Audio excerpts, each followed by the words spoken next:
बगावत بسم الله الرحمن الرحيم.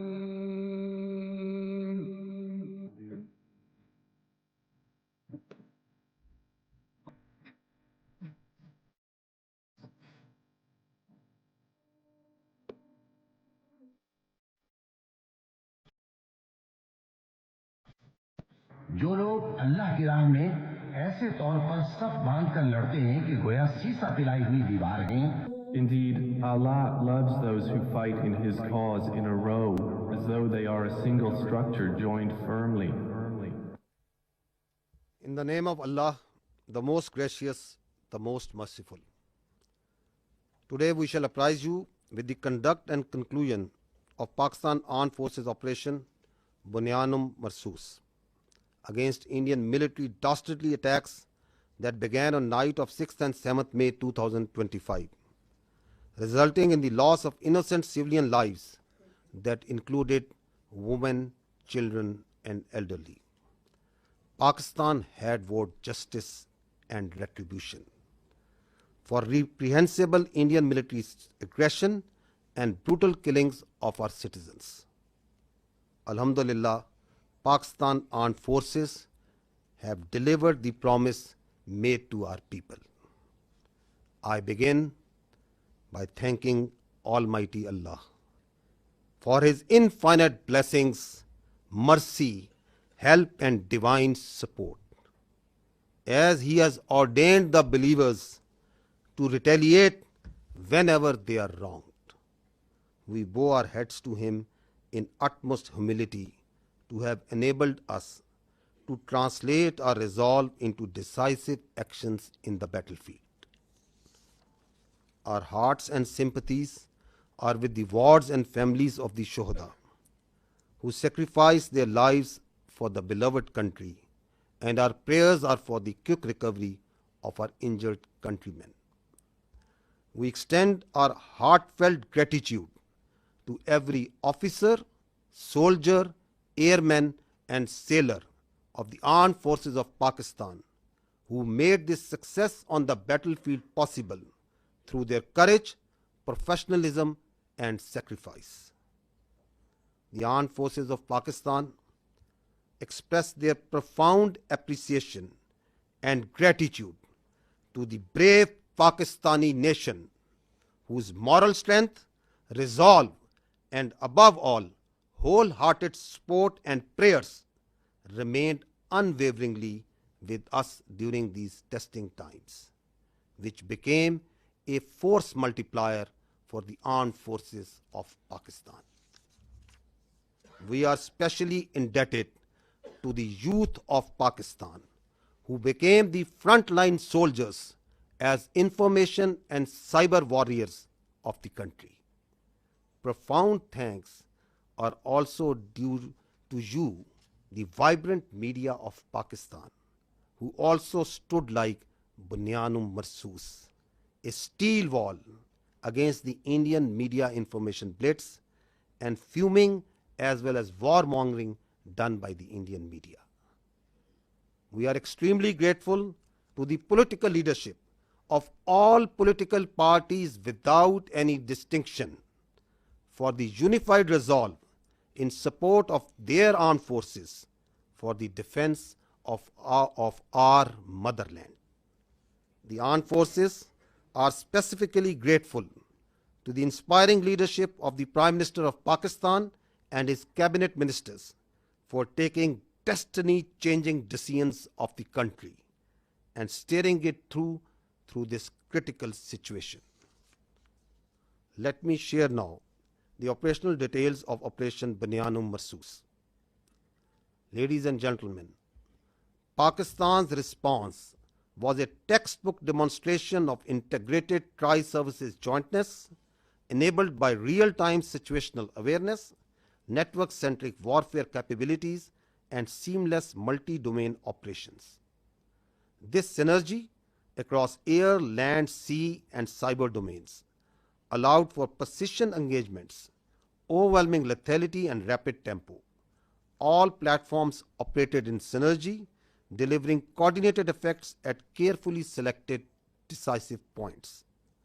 Using precision-guided long-range Fateh series missiles F-1 and F-2 of Pakistan Army, precision munitions of Pakistan Air Force, highly capable long-range loitering killer munitions, and precision long-range artillery. 26 military targets as well as facilities that were used to target Pakistani citizens and those enterprises that were responsible for fomenting terrorism in Pakistan were engaged in Indian illegally occupied Jammu and Kashmir and also mainland India. The targets included Air Force and aviation bases at Suratgarh, Sirsa, Bhuj, Nalia, Adampur, Bhatinda, Barnala, Halwara, Avantipura, Srinagar, Jammu, Udhampur, Mamoon, Ambala and Pathankot, which all sustained major damages. BrahMos tourist facilities at Beas and Nagrota were also destroyed, which had fired missiles on Pakistan, killing innocent civilians, our flower-like children, our ladies and our elderly.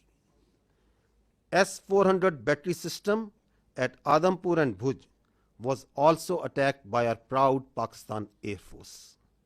Military logistic and support sites which helped sustain this unlawful operation against innocent Pakistani civilians, like field supply depot at Uri and radar station at Poonch, were also targeted. Military command headquarters, which helped plan the operational killing of our innocent citizens, especially the children, including 10th Brigade and 80 Brigade at KG Top and Nushaira, were also destroyed. Facilities which harbor, train and capacitate proxy elements that perpetrate terrorist attacks inside Pakistan, which kill innocent civilians, were specifically identified and destroyed. These include intelligence fusion support units and its forward field elements at Rajouri and Nushaira. Across the line of control, military elements including headquarters, logistic bases, artillery position and posts that had caused civilian casualties in Azad Jammu and Kashmir through unprovoked artillery and small arms fire were relentlessly targeted and heavily damaged until they raised white flags and asked for restraint. India used drones to violate Pakistani airspace to intimidate our civilians and spread fear. All through Operation Bunyan Marsoos, dozens of Pakistani armed drones hovered over Indian major cities and sensitive political and government facilities, including their capital, New Delhi. And from Indian illegally occupied Jammu and Kashmir all the way up to Gujarat, to manifest clearly our lethal long-range unmanned capability, to indicate the futility of the use of this domain in warfare. Pakistan Armed Forces also carried out comprehensive and effective cyber offensive to temporarily cripple and degrade critical infrastructure and services that were being used by Indian Armed Forces to sustain their operations. Let me tell you that Pakistan Armed Forces possess an adequate suite of very sophisticated niche military technologies, only some of which were used with restraint in this conflict, and there are many more such capabilities being kept as future surprises. Despite all this, let me say that compared to Indian relentless provocations, Pakistan's military response has been precise, proportionate, and still remarkably restrained. It was carefully calibrated to avoid civilian casualties and has exclusively targeted those entities and facilities which were directly involved in orchestrating and executing cold-blooded killings of Pakistani civilians and those carrying out terrorist attacks inside Pakistan. We must also inform you that Pakistan also sustained an abnormal and immediate spike in Indian-sponsored terrorism across Khyber Pakhtunkhwa and Balochistan while we were busy in operations on the Eastern Front.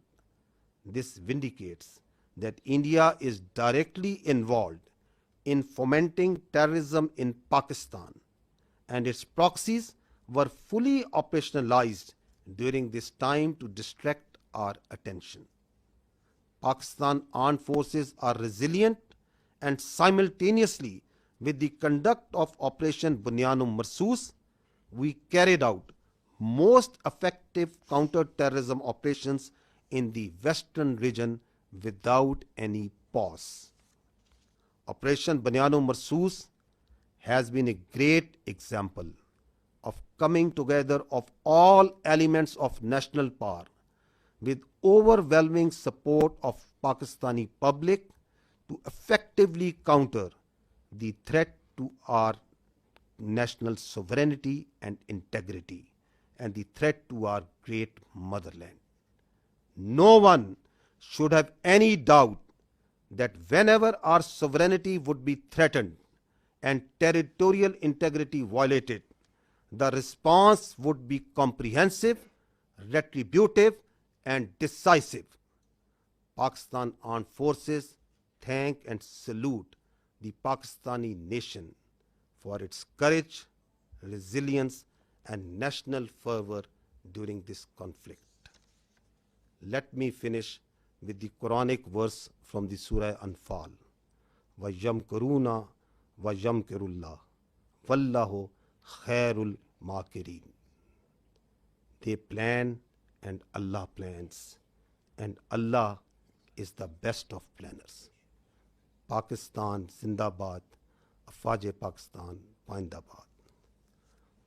Now, ladies and gentlemen, I will read out this statement in Urdu for our citizens of Pakistan in general. Bismillahirrahmanirrahim. آج میں آپ کو پاکستان کی مسلح افواج کے operation بنیان مرسوس کی کارروائی اور اس کے نتائج سے آگاہ کرنا چاہتا ہوں، جو بھارت کی بزدلانہ فوجی جارحیت کے جواب میں کیا گیا۔ یہ حملے 6 اور 7 مئی 2025 کی درمیانی شب شروع ہوئے، جن کے نتیجے میں معصوم شہری، جن میں خواتین، بچے اور بزرگ شامل تھے، شہید ہوئے۔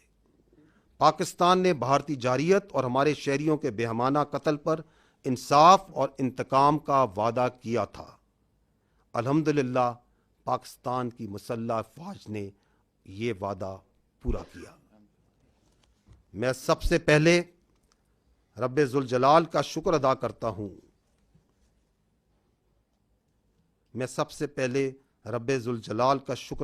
ہوں جس کی بے پایاں رحمت، نصرت اور مدد ہمارے ساتھ رہی۔ اللہ تعالیٰ نے مومنوں کو حکم دیا ہے کہ جب ان پر ظلم ہو تو وہ جواب دیں۔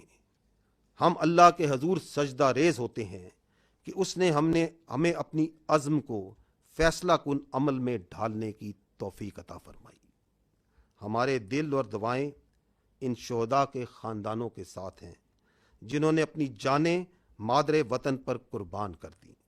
ہم زخمیوں کی جلد صحت یابی کے لیے بھی دعا گو ہیں۔ ہم پاکستان کی مسلح افواج کے ہر آفیسر، سپاہی، ایئر مین اور سیلر کے بے حد مشکور ہیں، جنہوں نے اپنی جرت، پیشہ ورانہ مہارت اور قربانی سے میدان جنگ میں کامیابی کو ممکن بنایا۔ ہم پاکستان کی مسلح افواج پوری قوم، خصوصاً نوجوانوں کے جذبے، حوصلے اور بھرپور حمایت پر دل کی گہرائیوں سے شکر گزار ہیں، جنہوں نے مشکل ترین وقت میں ہمارے حوصلے کو کئی گنا بڑھایا۔ ہم پاکستان کے ان نوجوانوں کے بھی مقروض ہیں جو سائبر اور انفارمیشن کے محاذ پر صف اول کے سپاہی بنے۔ ہم پاکستان کے متحرک اور بہادر میڈیا کے بھی شکر گزار ہیں، جنہوں نے بھارت کے پروپیگنڈا اور جنگی جنون کے خلاف بنیان مرسوس یعنی ایک آہنی دیوار کی طرح کھڑے ہوئے۔ ہم بلا تفریق تمام سیاسی جماعتوں کی قیادت کے بھی ممنون ہیں، جنہوں نے سیاسی اختلافات سے بالا تر ہو کر وطن کے دفاع میں متحد ہو کر افواج پاکستان کے شانہ بشانہ کھڑے ہونے کا بہترین مظاہرہ کیا۔ مسلح افواج بالخصوص پاکستان کے وزیر اعظم اور ان کی کابینہ کی قائدانہ صلاحیتوں اور جرأت مندانہ فیصلوں کی بھی قدردان ہیں، جنہوں نے ملک کو اس نازک موڑ پر درست سمت میں رہنمائی فراہم کی۔ خواتین و حضرات، اب میں آپ کو آپریشن بنیان مرسوس کی تفصیلات سے آگاہ کروں گا۔ پاکستان کا جواب ایک نصابی نمونہ تھا، جس میں تینوں افواج کی مکمل ہم آہنگی کے ساتھ حقیقی وقت پر صورتحال کی آگاہی، نیٹ ورک سینٹرک وارفیئر اور ملٹی ڈومین آپریشنز کی مکمل صلاحیت بروئے کار لائی گئی۔ زمین، فضا، سمندر اور سائبر سپیس میں مکمل ہم آہنگی سے اہم اہداف کو تباہ کیا گیا۔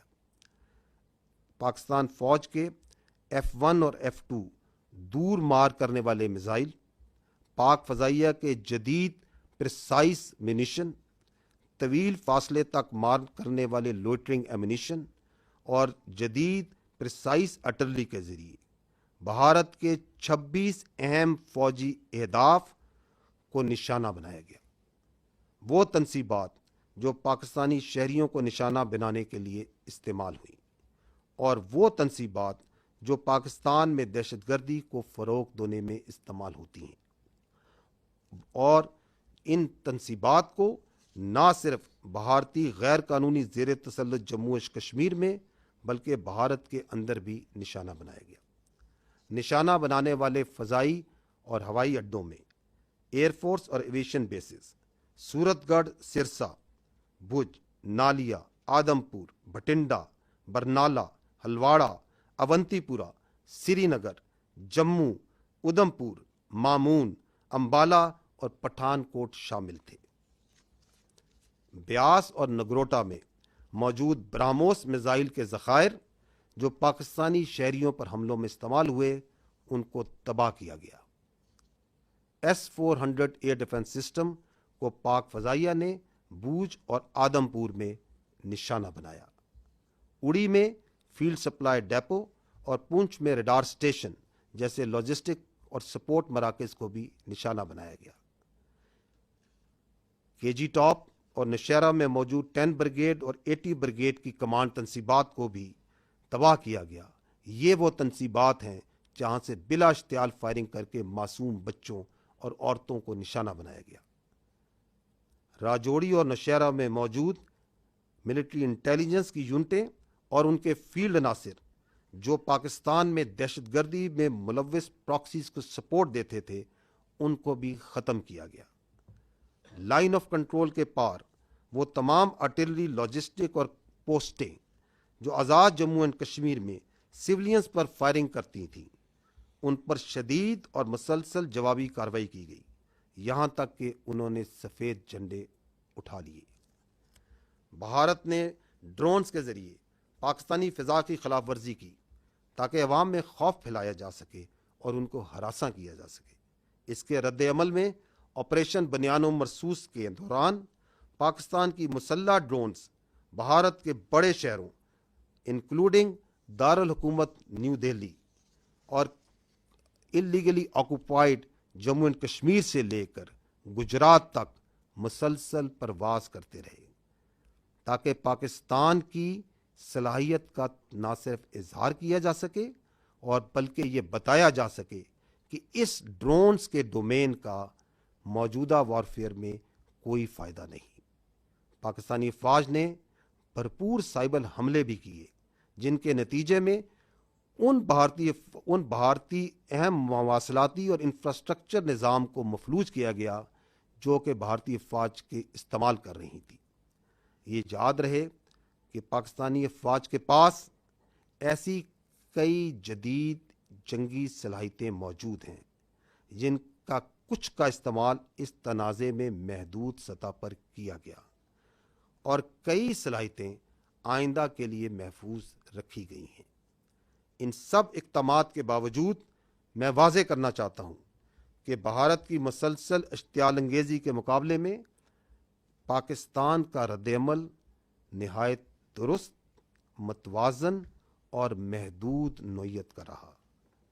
ہر ہدف جو ہمارے معصوم شہریوں کے قتل یا پاکستان میں دہشت گردی میں براہ راست ملوث تھا، ان کو احتیاط سے نہ صرف منتخب کیا گیا بلکہ انشور کیا گیا کہ عام شہری متاثر نہ ہوں۔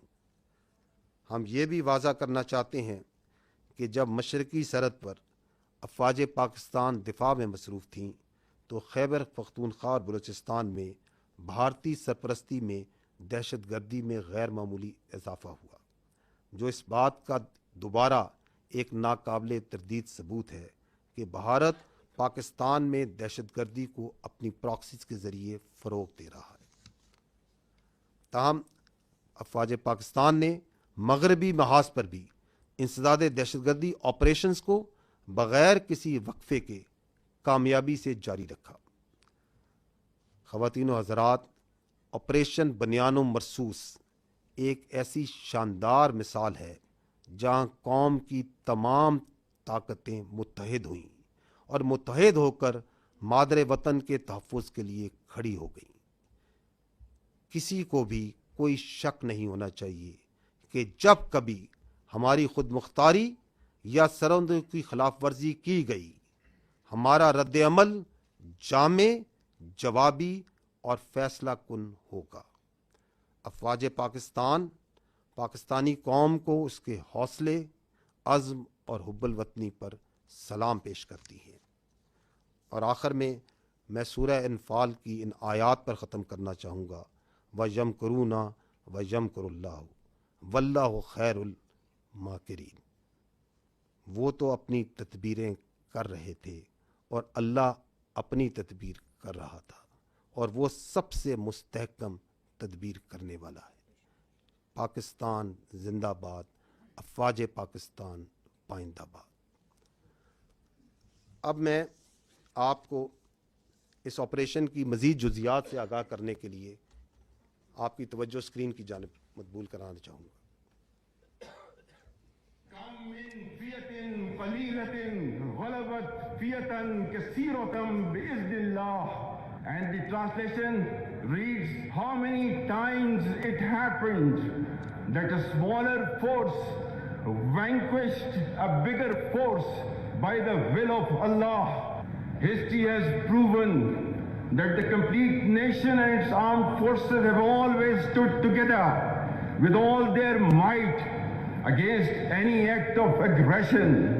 Alhamdulillah, we have the will, capacity and capability to protect our sovereignty and territorial integrity, and we are all well aware of the ways and means to do it. Our forefathers, they have sacrificed immensely, and we have sacrificed a lot for the creation of this country, and we know how to defend it. If this great Pakistani nation and the Pakistani armed forces, if 1.3 million Indian army with all their wherewithal, if they cannot intimidate us and they cannot coerce us, these terrorists can subdue the armed forces of Pakistan. ہم صرف یہ کہنا چاہتے ہیں کہ نہ ہم تمہاری طاقت، نہ تمہاری مکاری اور تمہاری جارحیت سے مروب ہونے والی قوم ہے۔ Now you just wait for our response.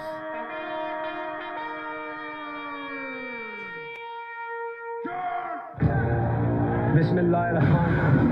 Today on 10th May at the time of Fajr, we have given a strong punch to our enemy. Alhamdulillah. Nare Allahu Akbar. Today is 10th May 2025 and this is a smashing response to a coward enemy, and it will inshallah continue. Nare Takbir!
You go to the next slide.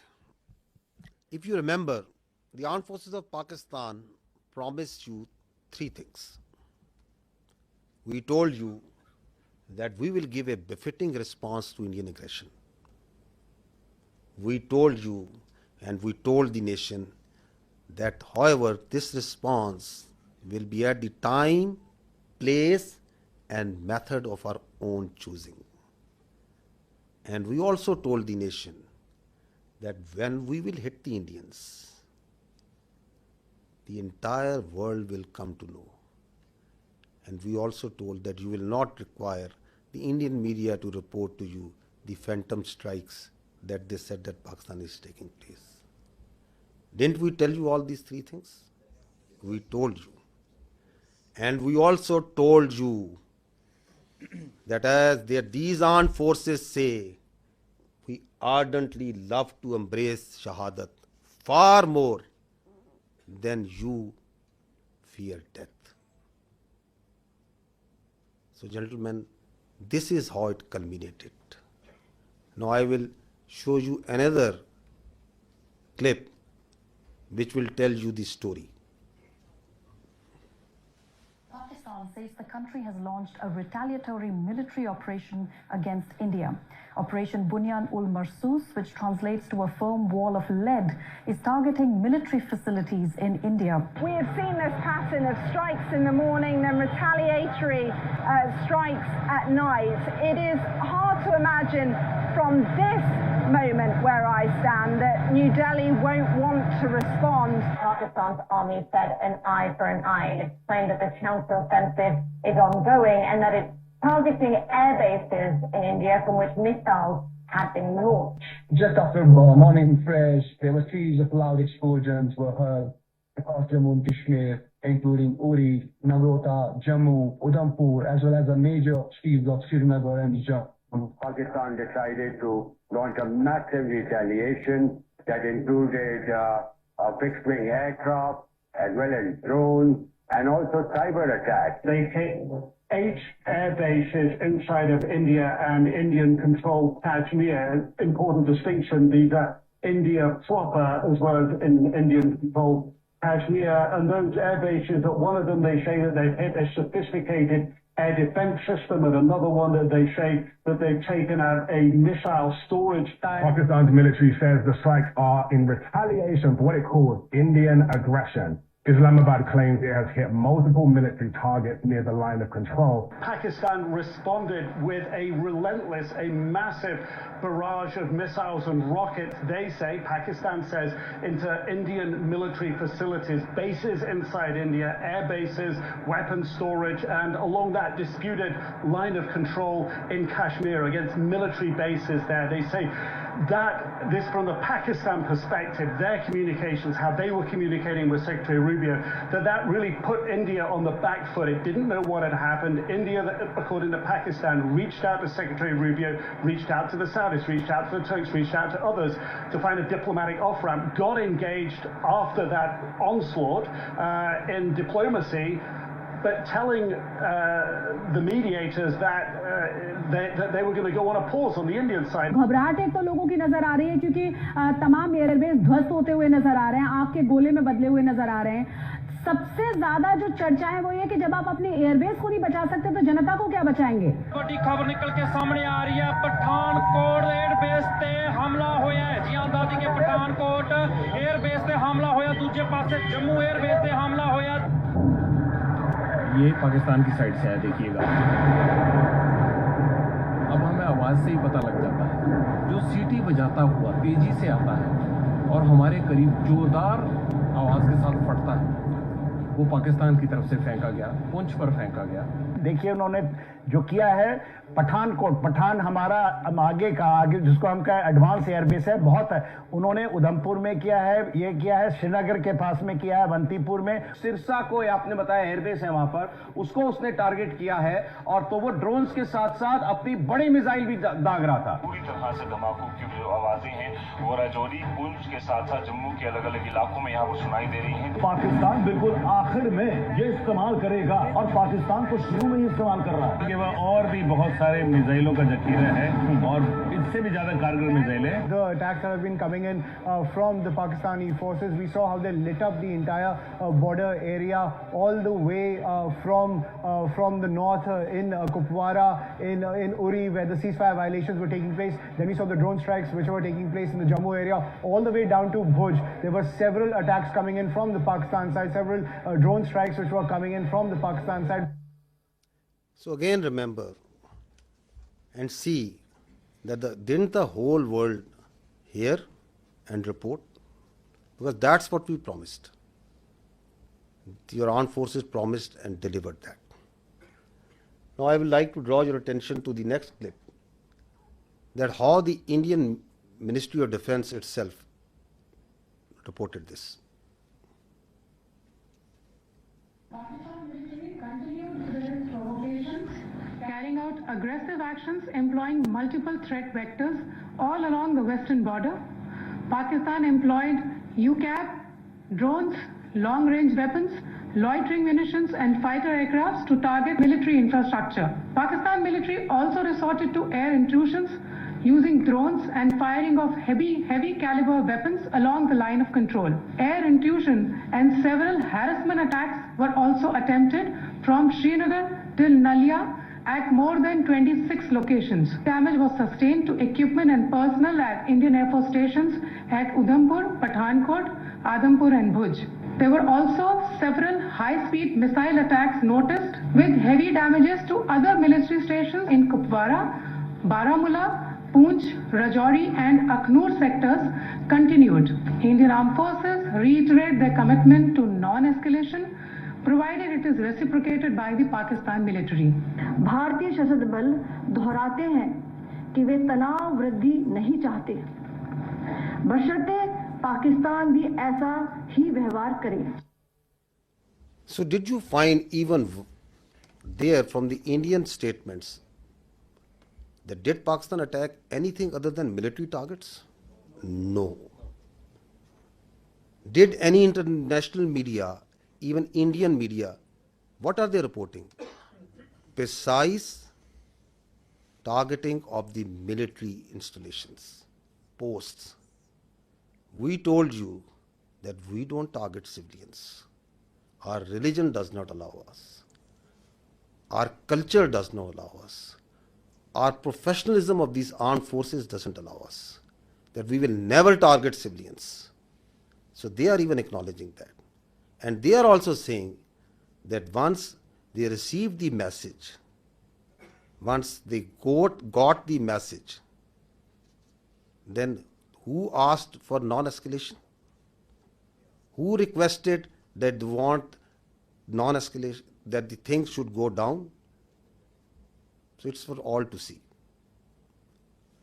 So now I will request first Vice Admiral Rab Nawaz to give you a short brief on the naval operations that were part of the Operation Bunyan Marsoos, followed by Air Vice Marshal Aurangzeb on the air operations. And after that, we will take your questions and answers.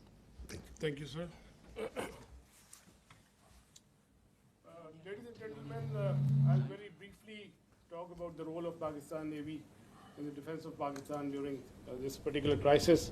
And by the grace of Almighty Allah and with Almighty's help, we were able to defend Pakistan's sea frontiers and deter an enemy which is numerically superior. We kept the enemy at bay, and I'll just briefly talk about how we executed our operations. So essentially, protection of Pakistan's maritime interests and seaboard defense, that is the task of the Navy. And Alhamdulillah, with the help of Almighty Allah, we were able to do that. On any given day of the year, we maintain perpetual readiness. And what that means is that our ships and submarines, they are stocked up, all the military logistics are stocked up. And for us, the transition from peace to war is not only swift, it's almost invisible. And when this false flag thing happened in the Indian illegally occupied Jammu and Kashmir, we immediately mobilized and we completed the operational deployments of Pakistani Navy fleet units and also the coastal command units in a matter of hours. Our submarines, our ships and aircraft, they were in their respective areas where they were supposed to be, and we were ready to thwart any aggression from the sea. And go on to the next slide. Ladies and gentlemen, maritime domain awareness, that is essentially to know what is happening in your area of interest. That is critical for the naval operations. And I'll just briefly talk about that, because to generate any response, you need to be aware of the happening in your area of responsibility. And we were maintaining 24/7 vigil at sea. And okay. A couple of days back, there was a hype. You heard about INS Vikrant approaching Karachi, and I'll just briefly tell you that we were keeping a very close eye on the activities at sea. And this is essentially the Indian Navy surface disposition throughout these days. They had a couple of ships in this particular area. They were moving around in this area. And then there's a ship off Salalah, which was operating over there. And this is the much talked about the Indian carrier. We were monitoring it right from the day one. On 30th of April, it was here. Then it moved up here. Subsequently, it moved up here. And on the night of 6th and 7th May, it was back, close to Ratnagiri, very close to Mumbai. And then on 9th May, it was here, essentially 400 nautical miles away from Pakistani coast. And again, then it retreated back close to Mumbai. So we were keeping a very close track on this particular carrier movement, and there was no cause of concern at any time. If the carrier comes closer to 400 nautical miles and even closer, that essentially simplifies our problem. So we were the Pakistan Navy Maritime Air Arm, in coordination with the strike component of Pakistan Air Force. They were cockpit ready to generate any kind of response at that time, at all times. And I was in constant communication with the Deputy Chief of Air Staff, Air Vice Marshal Aurangzeb, at all times, and we were just ready. If there is any aggression from the sea, we were there to respond effectively. And let me say another thing. That is, you know about the carriers, you have seen them in the movies, but as a professional military officer, I don't want to underestimate the enemy, but let's put the things in the right perspective. The INS Vikrant and the carrier, the Western carrier, there's a huge difference.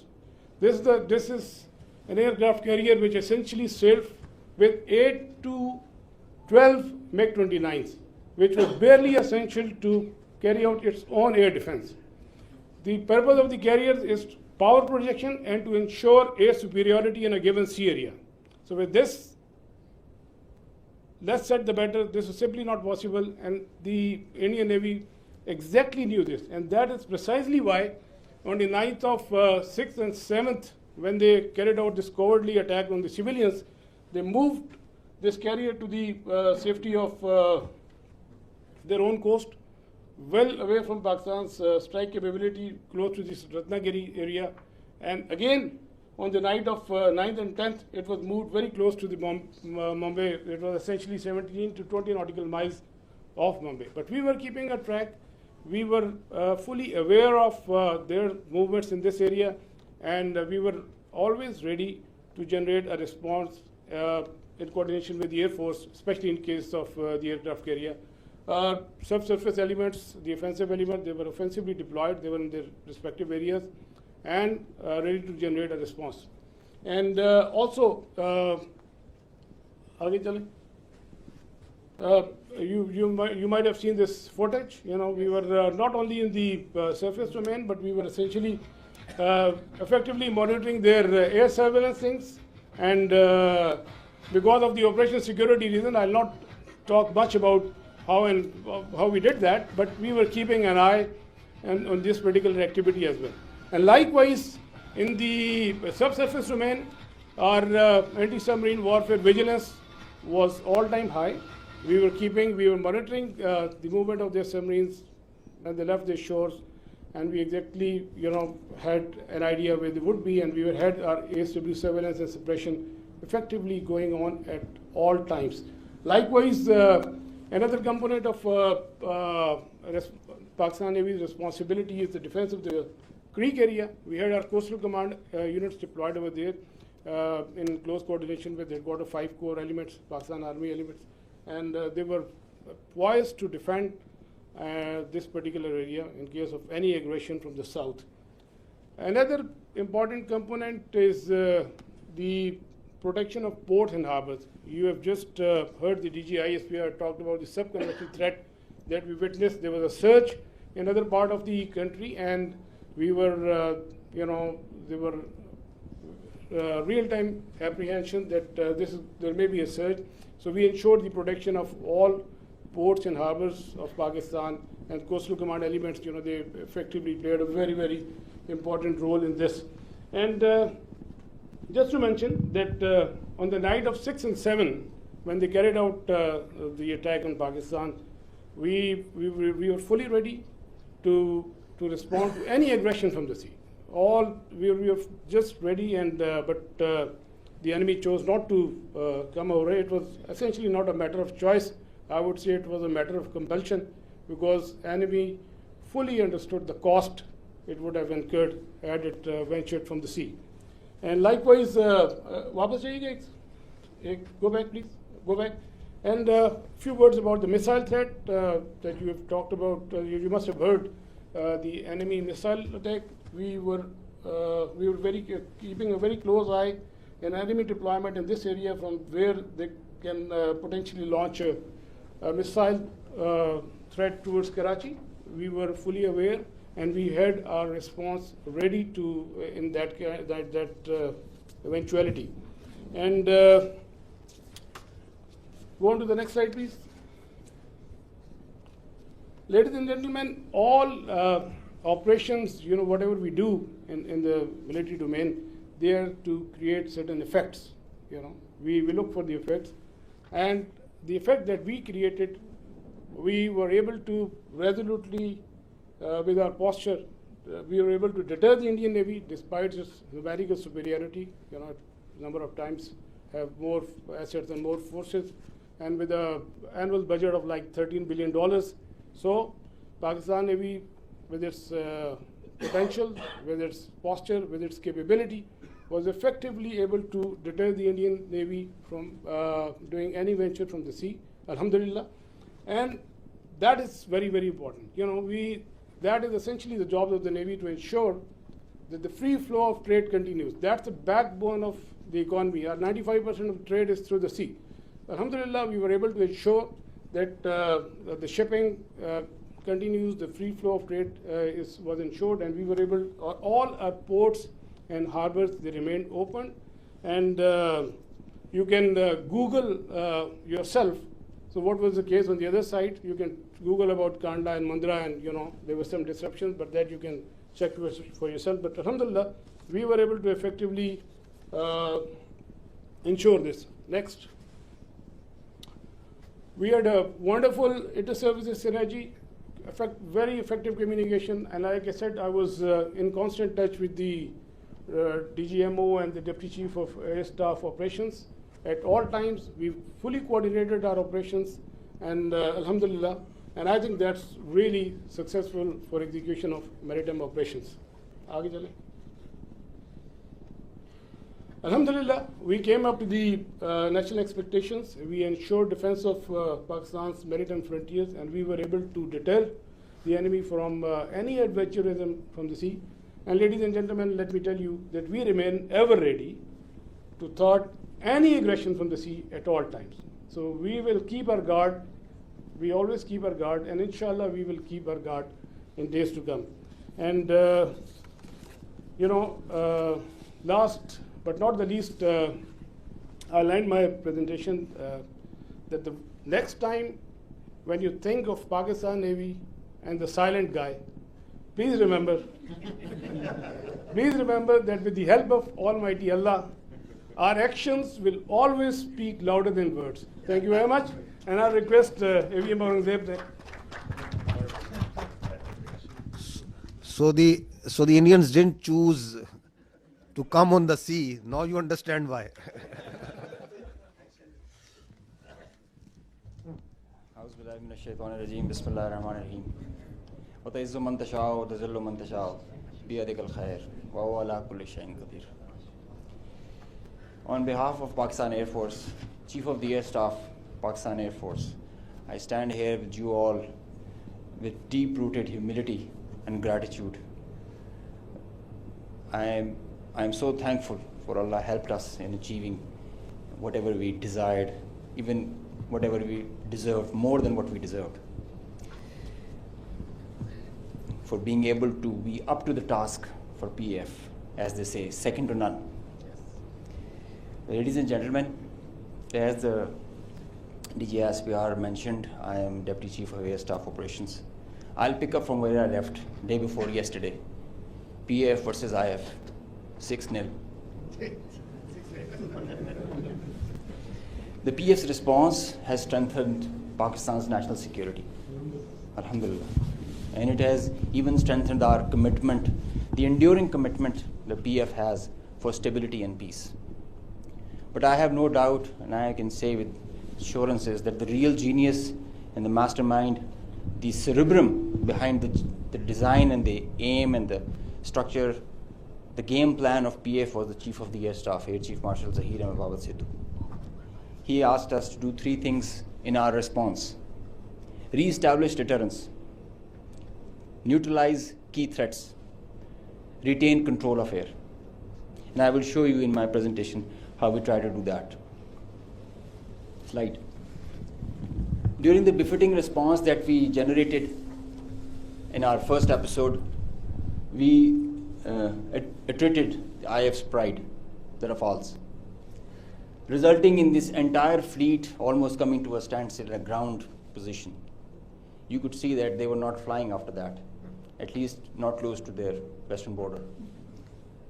This reduction in flying to bare minimum actually reduced their liberty of action. They curtailed their options. Slide. This is the Pakistan's air defense environment. Pakistan air defense environment is offensive, it's integrated, it's credible. And I'll show you. IF initiated having no space with their manned aircraft, they initiated with their unmanned aircraft operations, targeting Pakistan's civilian population and their infrastructure. Here you see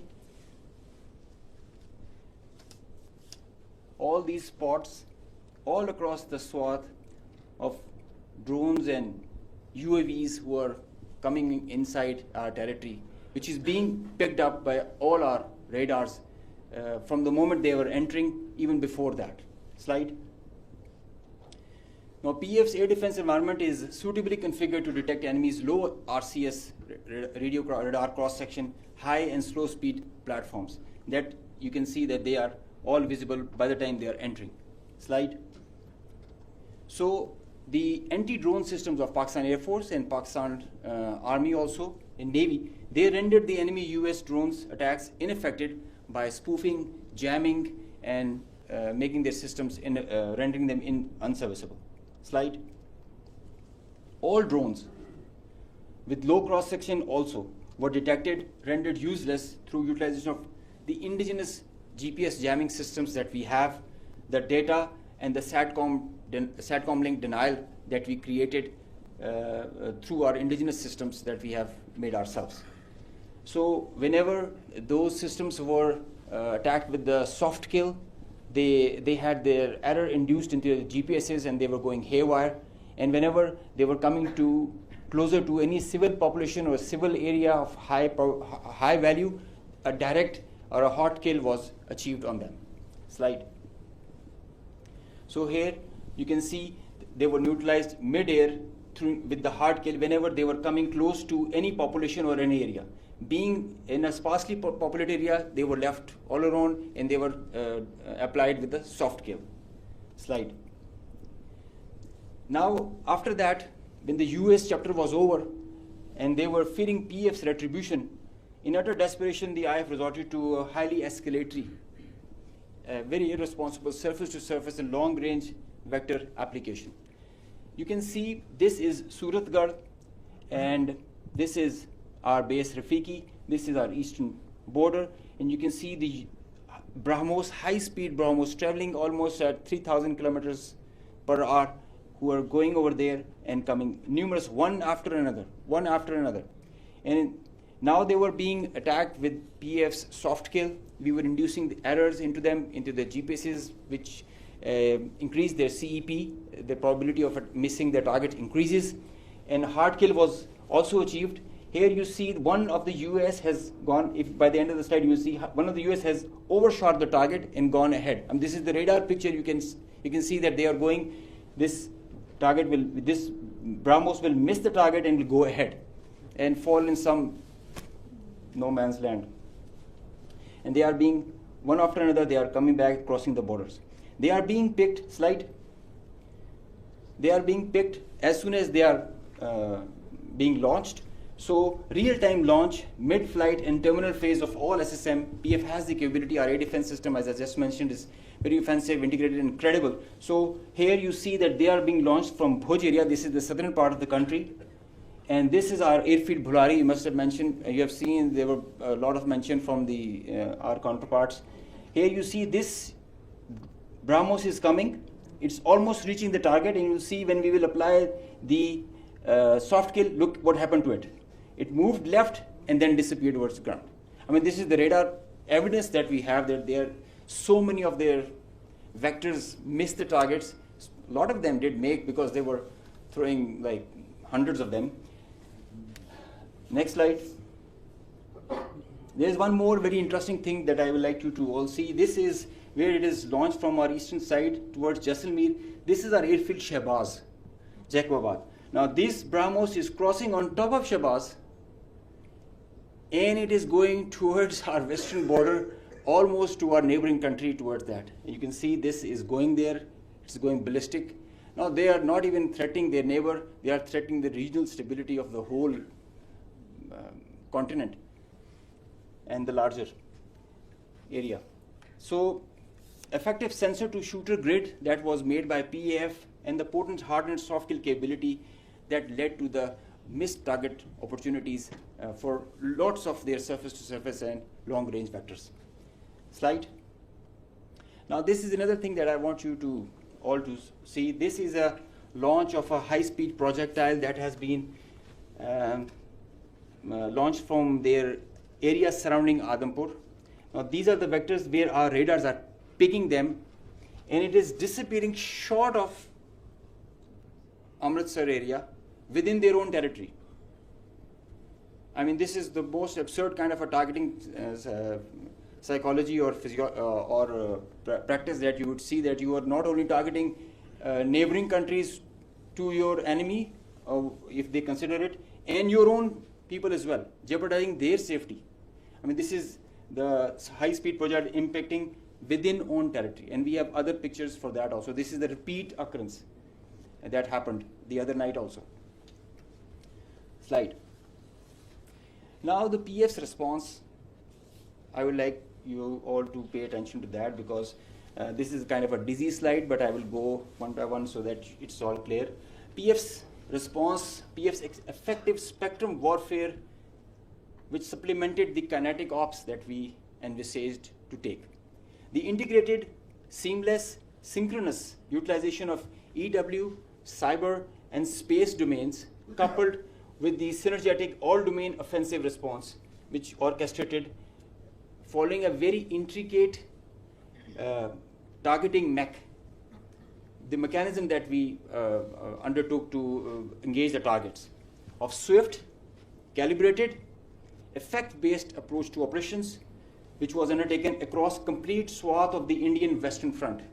Now you have seen in the video montage that the whole border was exposed by PF and our armed forces. So starting from the north across LOC till Kandla,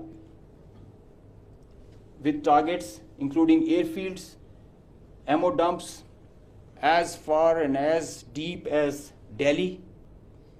I mean, you can say something about Islamabad, which is a stone's throw distance, and Delhi, with, as the DG ISPR mentioned, some other cards up our sleeves with more ranges. The Barnala C2 Center, which is the heart of their IACCS, and other airfields, Nalia Bhuj and Kandla, as they mentioned. You can see, Google it also so that you can see the effects. PF's hypersonic missiles, unmanned force, standard weapons, and long-range vectors all were on the menu for the multi-domain operations that we undertook. So PF utilization of niche and disruptive capabilities struck deep inside the enemy. And there were like hundreds of drones that were there. Hypersonic, engaged targets, deep, precise, lethal, destructive. Slide. Just go back. I will explain the slide that is coming ahead. So our aim was to achieve ascendancy in effects so that we manage the escalation. Throughout the conflict of whatever length it was, we had the escalation management at our side. So within a short span of time of couple of hours, we had really saturated our friendly neighborhood. Next slide. This much talked about S-400 threat. As I mentioned that we were giving special attention to the Rafales in the air, so we gave our remaining part of our attention to the S-400 on ground. Now identifying S-400, attacking them is a easier part than identifying it on ground because it is mobile, it's a high value thing, and you guard it. It's kind of a center of gravity. So we were tracking through our satellite imagery well before the hostilities, as we usually do. So we had pinpointed S-400. As you can see, we knew that this is parked. It's cheeseboard radar, and the other part of the radar, the other constituents of the whole S4 battery. Slide. These coordinates, go back. These coordinates were ortho-rectified by our space department, so that you have a very precise engagement. Whenever you are throwing and employing long-range vectors, you really need very precise coordinates so that you don't miss. So S-400 was at Adhampur was targeted like that. Next. As I mentioned, some niche technologies and capabilities were employed. So our loiter munition and killer drone strike at PF. At Udhampur, you can see this was their complex and command and control, magnified before and after. It's not there. Now these kind of pictures, loads of pictures are there for targets. So I need not to show them. They were saying it themselves, as you saw on the montage. So PF's response remained very effective, very potent, and very effect-based. Slide.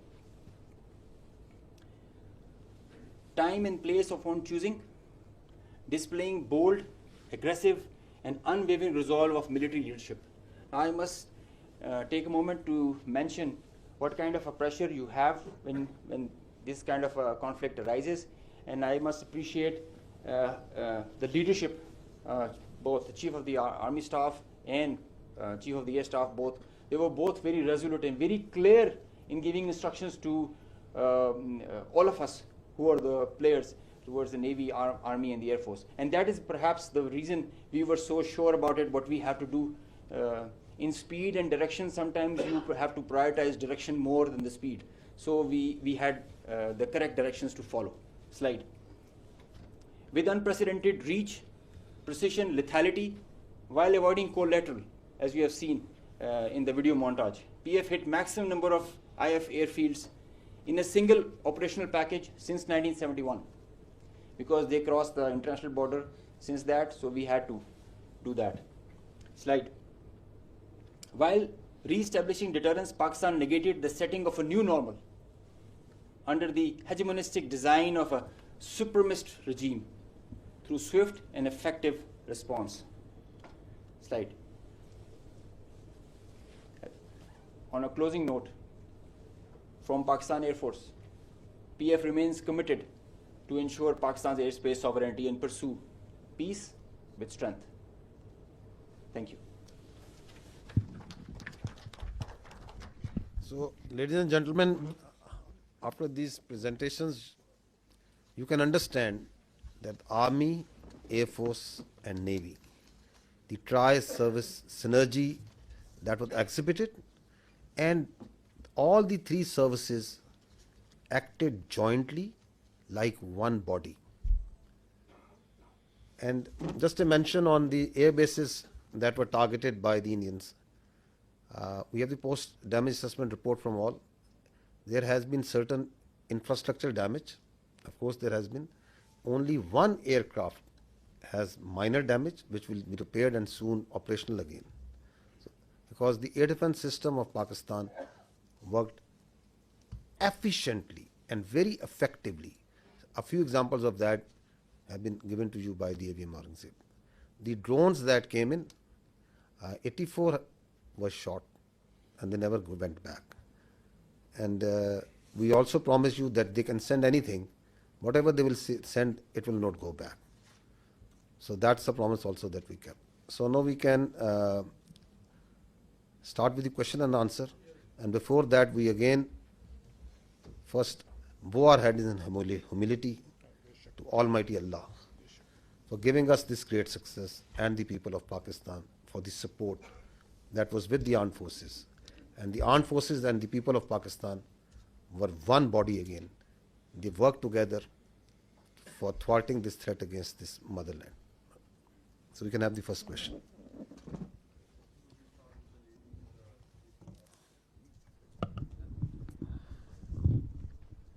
Thank you very much, sir. Thank you very much, sir. This is Sumaira Khan from Sama Television. And first of all, let me convey the pulse of the nation as well. They cannot reach you in person, every one of them, but the heart of felicitation is indeed with you from the masses of Pakistan, specifically youth, you mentioned very rightly. My question is, in that whole span of escalation, the Indian government had been issuing extremely provocative statements regarding initiation of war, and not just the government, but unfortunately their media was also, to me it seemed very war frenzy. And but in that whole time, in the meanwhile, I saw Pakistani side and I saw you very defensively responding to all the hegemony and Indian aggression. So I just wanted to know that it was part of your strategy. What was that? Or you never wanted that escalation to rise to all those levels? And a quick comment from Aurangzeb as well, that the multi-domain, how would you elaborate it? How did you incur it in the PS strategy to kill the Indian side in the battlefield? Thank you. So as far as the question to the escalation is concerned, let me say it. The reality is that in a conflict which is between two rival nuclear powers, such a conflict is actually an absurdity, and it is inconceivable and sheer stupidity. Why? Because that conflict can lead, in the case of Indo-Pakistan, India-Pakistan, can lead to the peril of more than 1.6 billion people.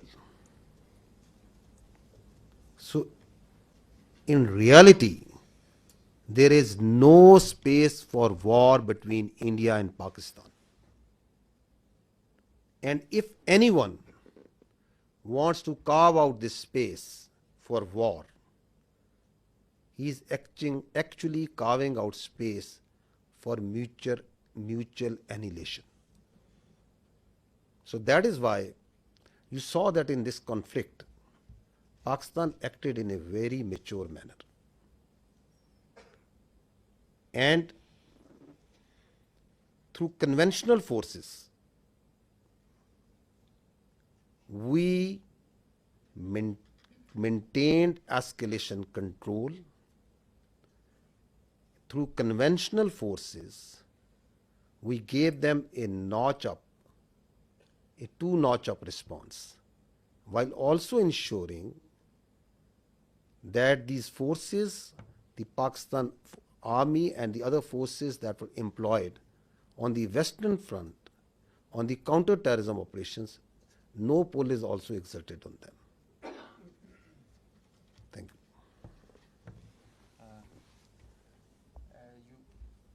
Can you hear me?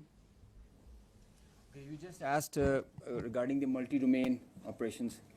It's a very good question because this is the buzzword nowadays, but it's not actually something in the air. It's a actual real milestone for PEF. The warfare has changed drastically, and so has everything that is associated with it. It's not the erstwhile concept where you can just get the number of aircraft in air and see. It's called a new AMSO, the electromagnetic spectrum operations. It's a whole new environment that is there. And everything that is regarding Air Force and in the air, it's concerning the electromagnetic spectrum. Now, air supremacy has to be preceded by a spectrum supremacy. And if you control the spectrum, you control the conflict.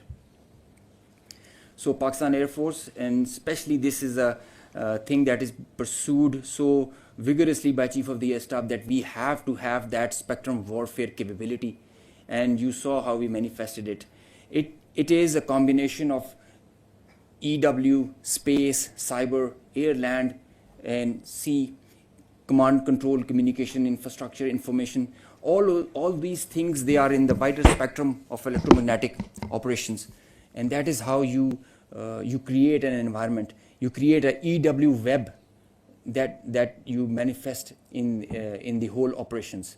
It has to be choreographed at each step, and when to administer what. And it has to be preconceived. I mean, you can't do it randomly, and you cannot just do it on your whims. So you have to understand the whole idea and whole architecture. It might get pretty technical, but multi-domain operations is the need of the day, and all those air forces who kind of relegate it, they end up in the wrong side of the barrel. So Pakistan Air Force prioritizes it. We have our own Spectrum Warfare Operations Center, which is controlling the even in a small battle or an engagement to a larger campaign. Because now all the players who are there, all aircraft, they have so much of sensors and there's so much of fusion going on, the data links, the software-defined radars, they're all thriving on the electromagnetic spectrum or being challenged by it. So each player is taking a campaign-level decision, the kind of information he is having. And if he doesn't get that information, he is redundant.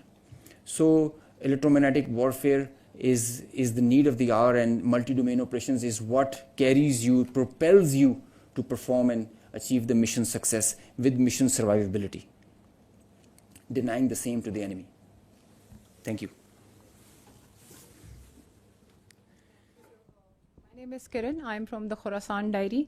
Sir, I have two questions on what basically I need confirmation. Is that one, when President Trump tweeted about the ceasefire, they said that Pakistan and India can talk in a third country. और अभी जो शाम में Indian authorities की meeting press conference हुई है, they said that the DGMOs spoke, in which Pakistani DGMO asked for ceasefire first, and tomorrow there is a call already planned at 1200. Meanwhile, the IAF said that their operation is still continued. So what is Pakistan's strategy tomorrow when the two DGMOs are going to talk? And the second thing is that, as international media also reported, that Pakistan has Indian pilot in the custody. So do we have Indian pilot in our custody? And if we have, are we going to return her or him? So I can confirm you very clearly, we don't have any pilot in custody. This is all social media chatter. This is all part of the multiple source of fake news and propaganda that keeps on, that has been generated from multiple sources. As far as your first question is concerned, let me say it very clearly and put it on record. Pakistan never requested. The fact of the matter is that on the night of 6th and 7th May, once those ghastly and cowardly attacks were made, the Indians requested after those attacks. And Pakistan gave a very clear response that we will communicate back only after we have given the response that this and retribution that this act deserves. So on 10th of May, after that response and retribution, that just retribution, targeting not the civilians, but those military establishments, those units, those places from where the attack on the civilians, the innocent civilians, the children was made, once they were neutralized and taken out. And on the request and intervention of the international interlocutors, we responded to the already made request of the Indians. And if you see publicly, what's on the public record? What I have shown you just now. What was the public position of the Ministry of Defense of the Indian Armed Forces? Who was asking for non-escalation once the just retribution of Pakistan Armed Forces have gone? So I think the record publicly, the facts speak for themselves.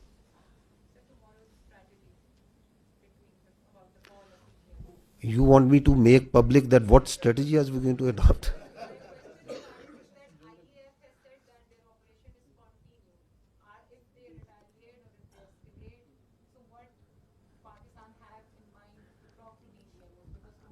For any threat, anything that they can pose, posture, your armed forces are always vigilant and ready.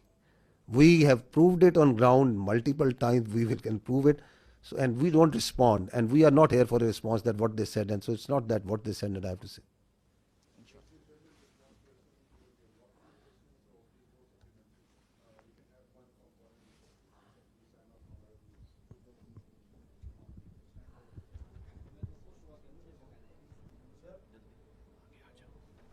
Thank you very much. Okay, I'll come to you after that. Thank you very much. Saima Shabir from Arab News. Sir, my question is related to tomorrow's meeting by DGMOs. Pakistan has declared the suspension of Indus Water Treaty as an act of war. So if tomorrow on the agenda, this Indus Water Treaty suspension is on the table and India does not call it off, I mean, it does not regulate it again, and it is suspended till the time. So what would be the strategy by Pakistan Army, because Pakistan has called it an act of war? So the position of the government of Pakistan on the Indus Water Treaty is absolutely clear, and no further comment is needed on that.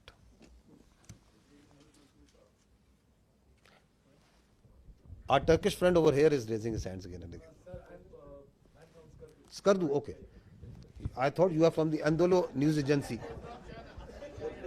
Sir, many people thought I am Chinese here. Yes. Khaplu, great place. Great place. Sir, I am from Khaplu Chwar at the border area, just a half hour from the Indian border. Oh, sir, I am from British. Okay. Sorry for the mistaken identity. So we can go with the question. Sir, my question is that Ahmad Mansoor 24 news से ताल्लुक़ है। General साहब, हमारी जो forces की leadership है उसके लिए बहुत कुछ कहने को है, लेकिन मैं सिर्फ ये कहूँगा कि जो बॉडी लैंग्वेज स्ट्राइक्स आपने की हैं इस सारे कन्फ्लिक्ट में, उन्होंने भी बॉर्डर पर बड़ा कुछ हिला के रखा है। सवाल सर मेरा ये है कि मसला कश्मीर एक ऐसा है कि उसकी वजह से दो एटमी जो ताकतें हैं वो एक खौफनाक जंग पूरी दुनिया को हिला के रख देती है। इस दफ़ा फिर यही हुआ। और अभी जो सदर ट्रंप ने अभी जो दूसरा ट्वीट किया है, उन्होंने मसला कश्मीर को एक मुतनाज़ा इलाका करार दिया है, उसका जिक्र मुतनाज़ा खित्ते के तौर पे किया है। तो इंडिया तो इसको अपने तौर पे इसको गैर मुतनाज़ा कहे बैठा है, लेकिन क्या ये एक बड़ा नादर मौका नहीं है, सुनहरी मौका नहीं है पाकिस्तान के पास कि अब इस जो कन्फ्लिक्ट के तनाज़र में, अब चूँकि दुनिया भी राब्ते में है, सबकी नज़रें हैं इस पे, तो पाकिस्तान दोबारा मसला कश्मीर को आलमी सतह पे लेके जाए, कोई इस मंतकी अंजाम इसका हो जाए? Kashmir remains central to the dispute between India and Pakistan. And peace between India and Pakistan will always elude till the time there is not the resolution of the Kashmir as per the United Nations resolutions and as per the will of the people of Kashmir. So that is important to understand. Till the time that is not done, there cannot be enduring peace between India and Pakistan. So this military conflict has once again put Kashmir right as the flashpoint, which needs to be resolved, which needs to be as per the will of the people of the Kashmir. And you have alluded to the tweet and the international path, rightly understanding that this issue of Kashmir needs to be resolved. The problem here is that what we are seeing is, and I talked about it in my last press conference also, is that India continues to internalize this external problem. Kashmir is an external problem with Pakistan, India and the people of Kashmir. It is on the UNSC resolution. It's an internationally recognized dispute. And India is trying to internalize it. How? By trying to change the demography of Kashmir, by trying to change the legal status in violation of the UNSC resolutions and the international commitments that India has made, by the coercion and harassment of the people of illegally occupied Jammu and Kashmir, and multiple other actions, by the oppression that is going on and the just struggle of the people of Kashmir for their rights, and then on the pretext of law and order, on the pretext of terrorism, you are seeing what's happening even after Pahalgam in Kashmir.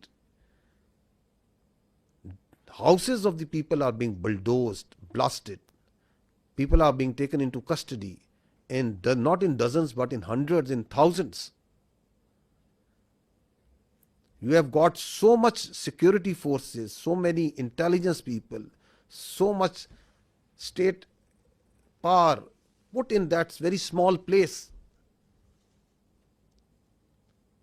The rights of the people, the plight of the women, the plight of the children. So it's an international issue. Talk it out, find a solution which satisfies the will of the people. So that is what needs to be done as far as Kashmir is concerned.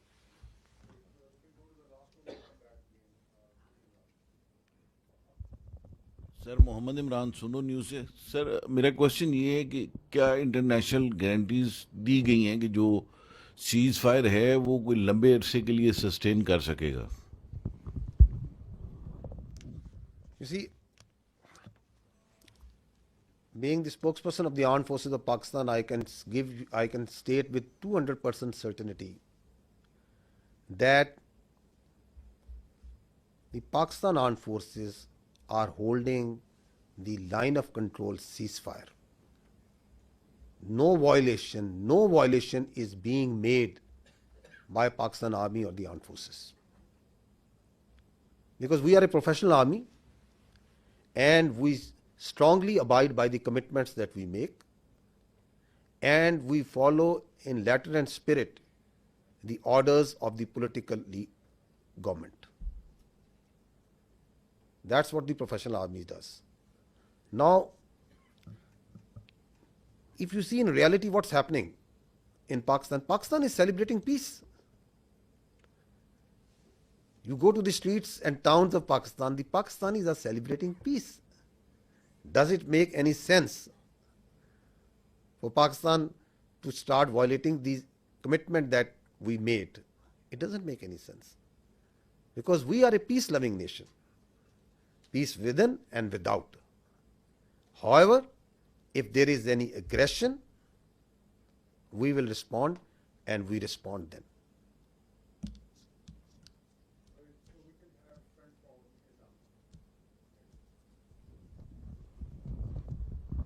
Sir, thank you so much. My name is Raza. I'm from Iranian State News Agency. If you allow me, I have a question from the Honorable Vice Admiral.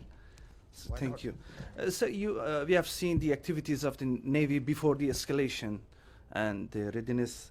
As the Indian Navy P-81 was being closely tracked and even seen on media, why Pakistan Navy decided not to shoot it down?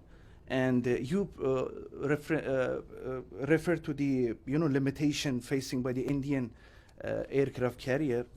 Keeping in view the limitation of the Indian aircraft carrier, can you please explain us why India have not brought its carrier to, for so-called possible attack? Thank you very much. Thank you very much for the question. Okay. First of all, like I told you that the war is not fought in isolation by a single service. So, whatever we do, it's a very well coordinated effort. So, all actions are calibrated amongst the three armed forces at what time, what is to be done. So, at that time, when that was the video of 4th and 5th of May, we just demonstrated that we were keeping a very close vigilance. And I've mentioned our, the very effective coordination and collaboration with Pakistan Air Force. So I'll not go into those details because of the operational security reasons, but essentially that was simply to send across a message that if we can track, so we can go to the next level, but that is based on the national decision-making line. That's not an isolated. The Navy will always act in sync with the all three services, and that would be a national security decision-making thing. So when the time will come for that to happen, so inshallah we will respond in that fashion. The aircraft carrier, I mentioned, for example, we can have that slide, Kazim, if he's here. So this is the aircraft carrier which is having 8 to 12 MiG-29s, which is barely enough to carry out its own air defense. And aircraft carriers, if the Western air carrier, if you talk of the 4th class aircraft carriers, they carry like 75 plus aircraft. And the purpose is to project the power and to have the air superiority in the theater of war. Yeah. So, and that is how they influence operations from sea to land. So here, in case of INS Vikrant, the aircraft that it was carrying, they were barely enough to carry out its own air defense. And the question of projecting power ashore or to maintaining an air superiority in a conflict theater, that's simply not possible. We know that, the Indian Navy understands that, and that is why it was more of a psychological, trying to create a deception or a psychological effect. And we fully understood that. And like I said, we were always ready. Had there been any aggression, we, in close coordination with Pakistan Air Force, we were always ready. They were cockpit ready to generate a response. We have a mechanism worked out with the Pakistan Naval Aviation assets and Pakistan Air Force assets. So the response was always ready. And this is simply, let me say it politely. I did mention that as a professional military officer, I don't want to underestimate the enemy, but let me tell you candidly that INS Vikrant, with its present capability, it's effective essentially in the IO domain, and which essentially you saw that article in the Telegraph and that hype about. So essentially, its effectiveness is restricted to the IO domain, and had it not been the case, it would have projected the power ashore and it would have created some effect. So they understand the limitation, and we also understand that. Thank you very much.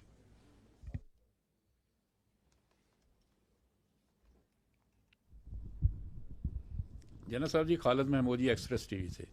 जना साहब, Indian media ने जो 3 दिन में तूफ़ान बर्पा किया, उसको तो हम अच्छी तरह जानते हैं, उसका जवाब भी उनको दिया गया।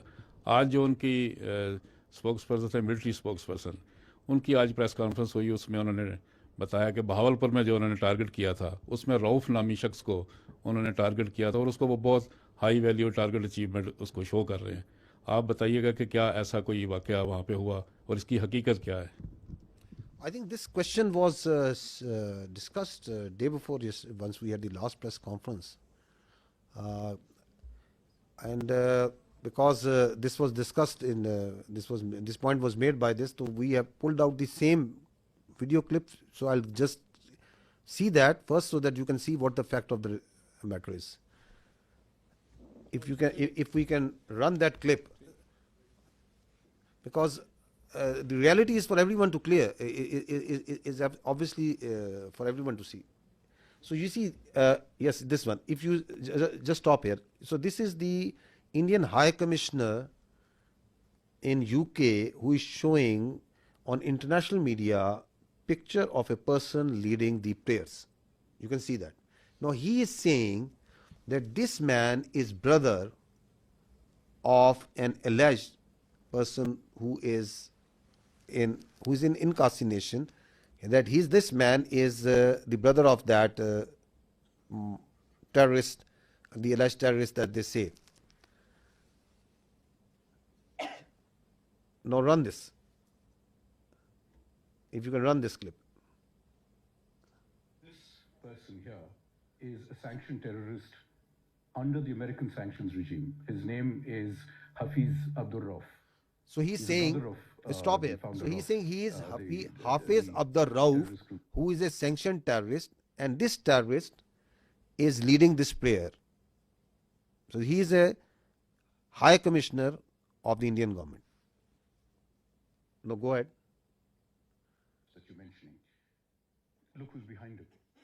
Pakistani military. Look at the coffins there. They have the Pakistani national flag. Masood Azhar's brother has been killed in Operation Sindoor. That's Maulana. Now stop here. Rauf Azhar. Masood Azhar. Kindly, please. So what he's saying now, their media is saying that no, this person has died.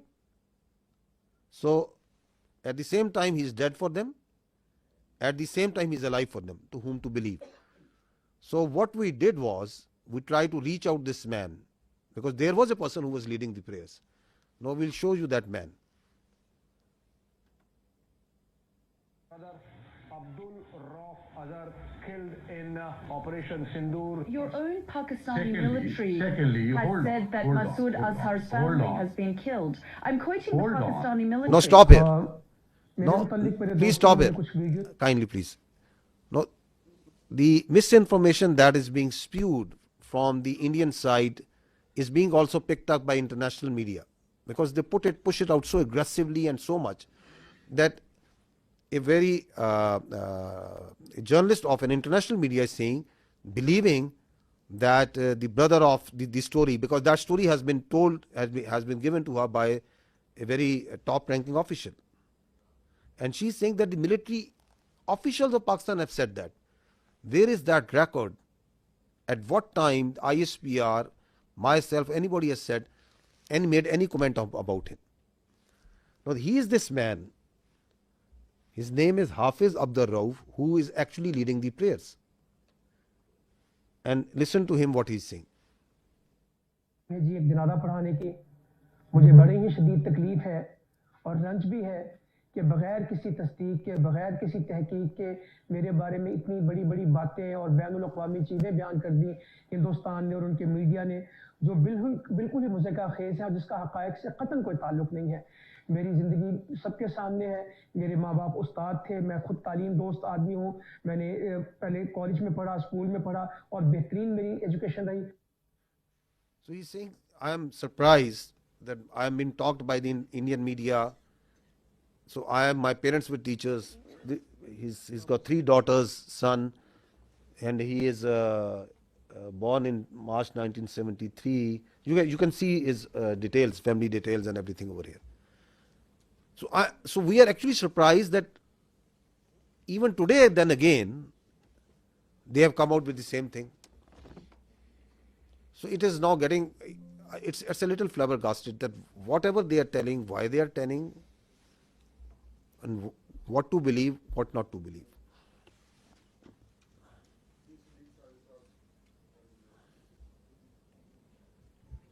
Sadiq साजा जी, एक news से रब नवाज साहब आपसे सवाल है कि अभी थोड़ी देर पहले INS विक्रांत के हवाले से बात हुई, क्योंकि इंडियन सोशल मीडिया जो था और उनका अपना मीडिया बहुत ज़्यादा हाइप क्रिएट कर रहा था, और फिर उसके बाद टेलीग्राफ की एक स्टोरी आई, फिर कराची की बंदरगाह کے حوالے سے کہ اس کے اوپر اٹیک ہونے والا ہے. پھر آپ دیکھتے ہیں کہ انڈین نیوی جو ہے وہ ہم سے 3 گنا وہ بڑی ہے. تو لیکن آپ نے یہ بھی کہا کہ ہماری جو فورس جو ہے وہ خاموش فورس ہے. تو کیا یہ جو خاموشی تھی کسی طوفان کا پیش خیمہ تھی جس کی وجہ سے وہ اٹیک نہیں کر سکے؟ کیونکہ ادھر تو لڑائی ہو رہی تھی اب آرمی کی بھی اور فضائیہ کی بھی. جی بہت شکریہ. وہ انڈین میڈیا نے تو آپ نے دیکھ لیا تھا کہ وہ کراچی پہ وہ اور باقی بھی لاہور کی بندرگاہ پہ بھی قبضہ کر لیا تھا جو آپ نے دیکھا اس پہ. تو وہ تو لیٹس کیپ دیٹ اسائڈ.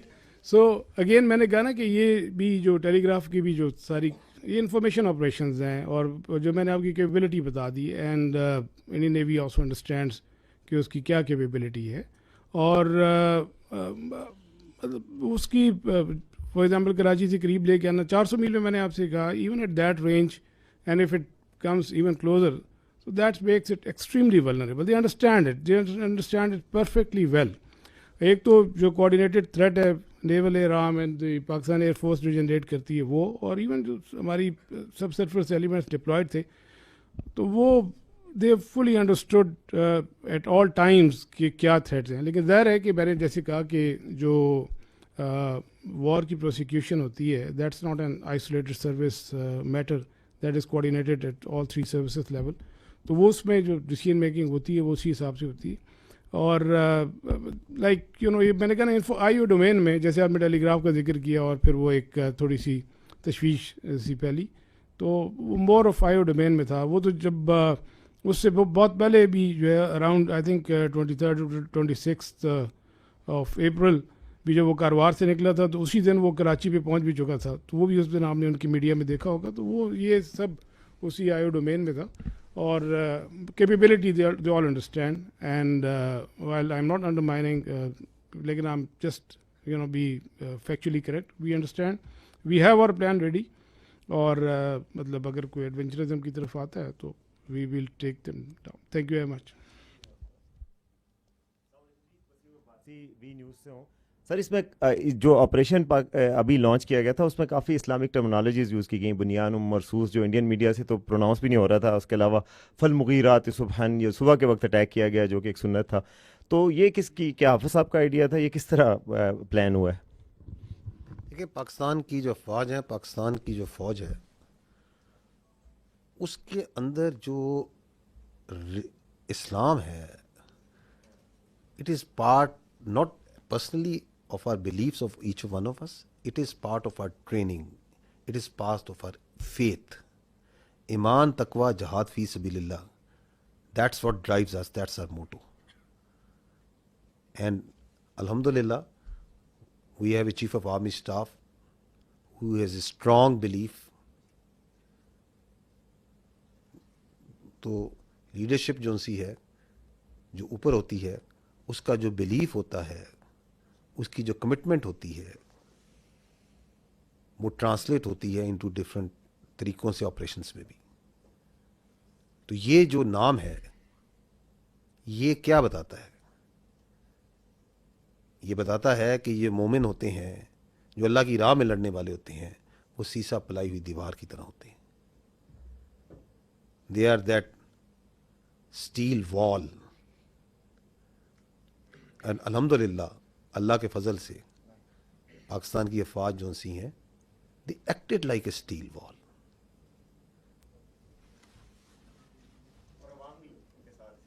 جی بغیر کسی شک کے میں نے اس لیے شروع میں کہا کہ سب سے پہلے ہم اللہ سبحانہ و تعالیٰ کے آگے سجدہ کرتے ہیں, شکر کرتے ہیں, پھر ہم پاکستان کے عوام کا, پاکستان کے یوتھ کا, پاکستان کے میڈیا کا, پاکستان کے سیاستدانوں کا, تمام پولیٹیکل پارٹیز کا, اس وقت جو ہماری پولیٹیکل لیڈرشپ ہے ان کی حوصلہ مندی کا.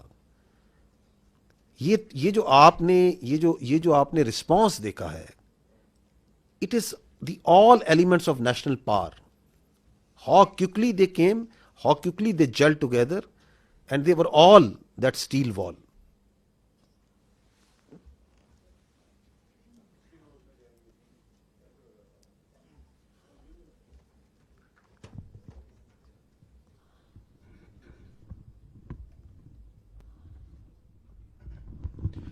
Sir, Faisal Raza Khan, I am from PTB World. My first question is related to Pakistan Air Force. Beside the congratulations, you have got 6-0. Definitely. So my question, you were talking about spectrum supremacy.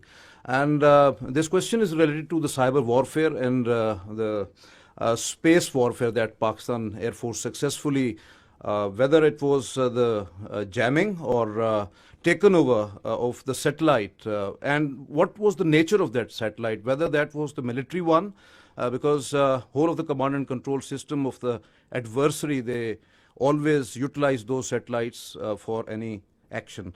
That's one. And with the silent guy of Pakistan Navy, Vice Admiral Rab Nawaz Sahab. Sir, in Pulwama, we have seen on 4th of March 2019 when Pakistan Navy successfully detected the Indian nuclear-capable submarine. And in Navy terminology, we always say detection means destruction. So beside P-8I Poseidon, whether you have taken over any sort of a signature of the Indian submarines, because in submarine warfare, most of the times naval assets, number one is the submarine that always go off the harbor and get into the enemy territory. So you have got any sort of a signature in any sort of your asset, from any sort of your asset, any signature of the adversary? Thank you, sir. Sir, please.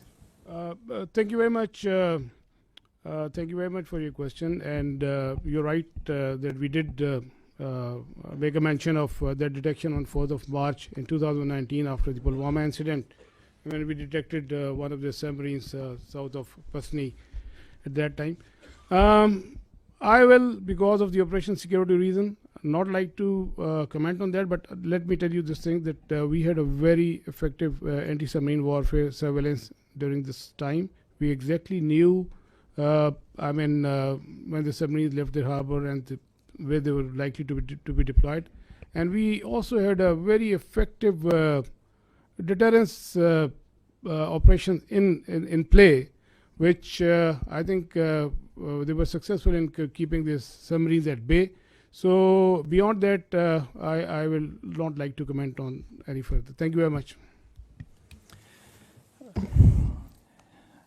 Regarding spectrum supremacy, जैसे कि I mentioned, it's a critical component, a very vital component, cardinal for the electromagnetic spectrum, and that we have cyber and space. They come hand in hand with EW. With the satellite, the satellite that was jammed was a military satellite used by them. The downlink is scuttled. It leads to decision paralysis if done on a continued level. There is no communication where beyond line of sight platforms are acting, so they kind of get redundant. Whenever any payload is within line of sight, it is working on certain other principles. When it is going beyond, it goes on SATCOM, and the SATCOM is denied, so its effectiveness is reduced to almost nil. And so is cyber, where the services are denied, the nodes, the C2 structure that are working over there in the whole architecture. So it's a kind of a paralysis that takes place, whereby cyber and space, they go hand in hand, and that is how you carry out the spectrum supremacy. I just mentioned it is Pakistan Air Force is really going into it with full momentum. Our Chief of the Air Staff is leading this initiative, whereby we are entering into this domain, and it gives you cross domain effects. When one side is applied and multiple levels, you get the outcome, the providence and the dividends. So this is the new warfare. This is the new thing that is there. As soon as the things are getting digital, wireless, we are relying on electromagnetic spectrum more and more, and so this becomes imperative that we have control over the spectrum. I just mentioned control of air is preceded by control of spectrum now. Through spectrum and EW, we were able to see beyond our radars, and we had, as I mentioned, I showed you, we had correct, precise IDs of the projectiles and the platforms that were taking off, and thereby we could react in time and respond in the way as you just saw.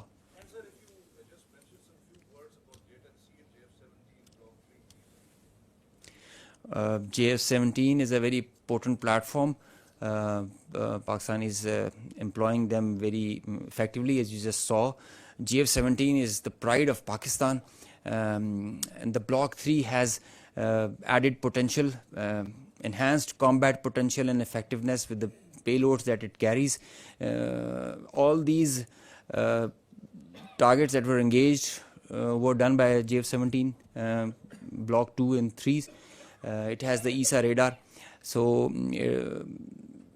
J10 is a very good thing. As you saw, it's not the fact that the Rafale is a bad plane. Rafale is a equally potent, very potent aircraft. I mean, if employed well, but it's how you're with all in all fairness and jokes aside, it's all the training. I think it's the, as I mentioned, the direction, the leadership that propels you in that direction, gives you confidence, and the support of the nation. That's the foundation the Pakistan Air Forces and the armed forces are standing on. The support of the nation, and the way you look at us right now and always do, this is what drives us. This is what drives us. Thank you.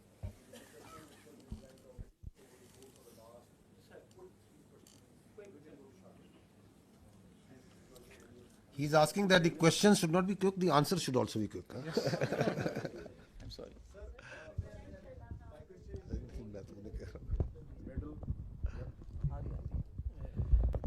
Sir आज Indians की तरफ से press conference की गई थी, उसमें इतराफ़ किया गया जब उनसे पूछा कि राफेल गिरा है तो उन्होंने कहा कि जंग में नुकसानात होते रहते हैं, तो दुश्मन की तरफ से इतराफ़ करना कितना उसका इम्पैक्ट है।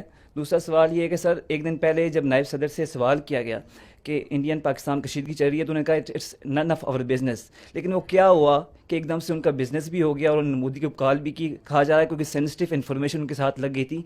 तो क्या नेशनल कमांड अथॉरिटी की जो मीटिंग थी उसके बाद हालात बदल गए, जज्बात बदल गए? आप राफेल का कर लो जी। देखिए, हम एक बड़ी प्रोफेशनल एयरफोर्स हैं।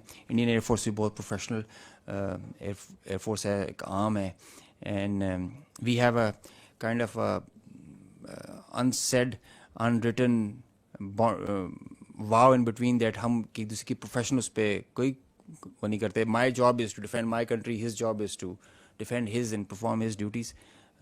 They can appreciate it. I appreciate it that they have accepted it, because it's evident. You can see it in the air, on the ground. Everybody is looking at this, satellite pictures for that. So he had no other choice, I guess. I told you there are 3 Rafales that are missing. So one MiG-29, one Su-30. जो आपने बात की, देखिए मैं आपको पहले ये अर्ज किया है, and I will repeat it.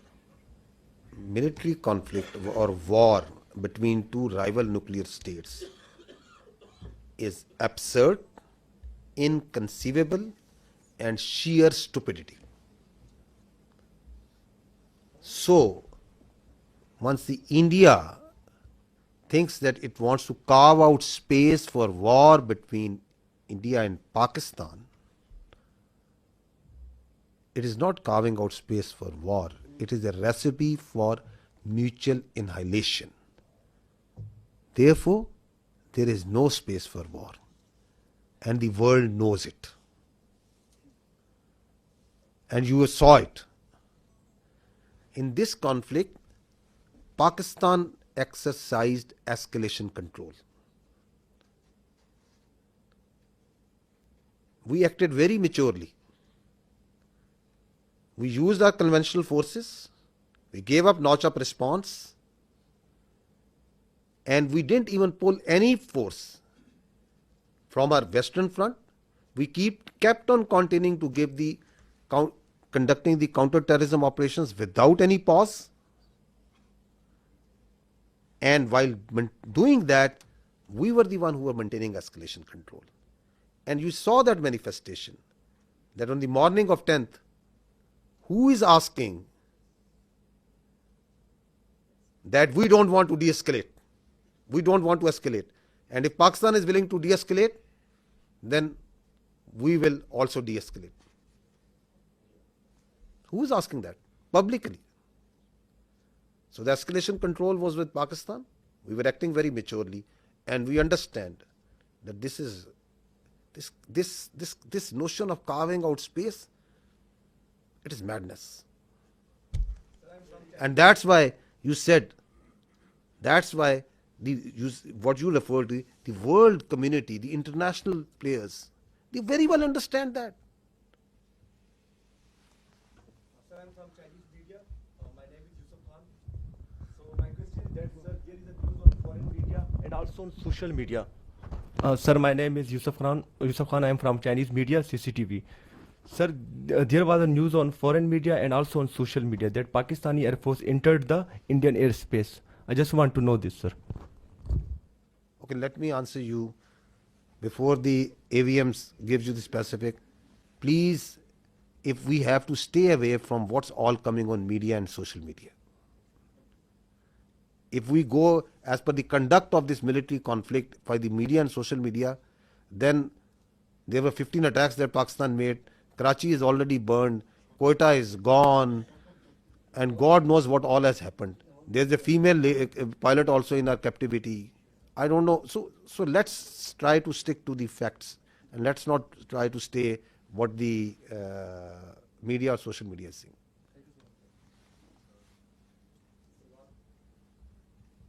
Salman from Bold News. My question is for AVM. Chota sa quick question hai. What was the difference between PF and IF engagement? Is what only JTNC or something else?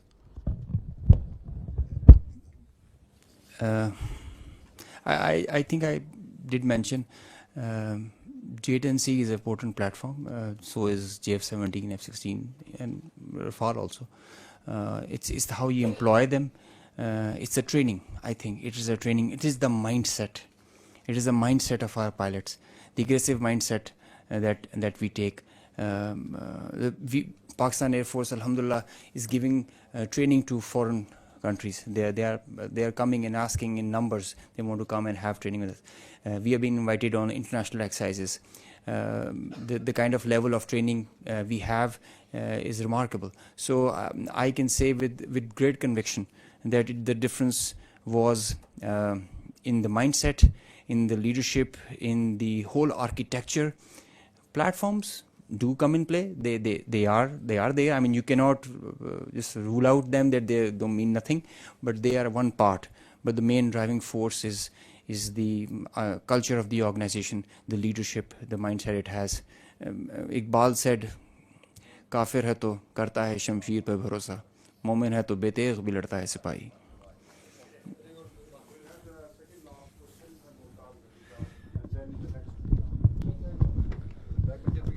General साहब, वैसे तो पहलगाम के फ़ौरन बाद जो disinformation operation launch किया गया था इंडिया की तरफ से इस कॉन्फ्लिक्ट के ऊपर, वो उससे सारी दुनिया आगाह हो चुकी है, मगर एक इंतहाई गैर जिम्मेदाराना ख़बर जो वहाँ पे फैलाई गई और फैलाई जा रही है वो यह है कि हमारी न्यूक्लियर फैसिलिटी को करियाना के करीब जो है उन्होंने हिट किया है। आल्दो हमें तो मालूम है कि ये फॉल्स है, मगर इंटरनेशनल कंजम्पशन के लिए मैं चाहूँगा कि आप अपना इसके ऊपर पॉइंट ऑफ व्यू दे दें। जी, फॉल्स है।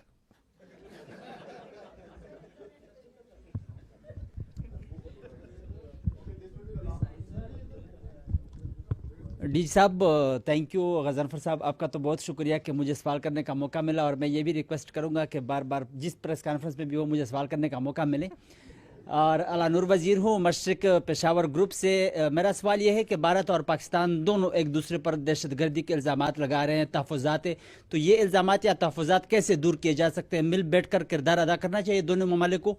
और दूसरा सवाल मेरा ये है कि अगेन अगर मतलब इस तरह ड्रोन आते हैं तो गिराने के लिए क्या अमल है? और साथ साथ जो मतलब भारत की जानिब से आपने बात की लोगों की कि हमने लोगों को टारगेट नहीं किया, तो आपका लोगों के लिए मैसेज क्या है और फिर भारतीय आर्मी के लिए आपका पैगाम क्या है? देखें, वो जो ड्रोन है वो 84 से आपका दिल नहीं भरा जो हमने गिरा दी है।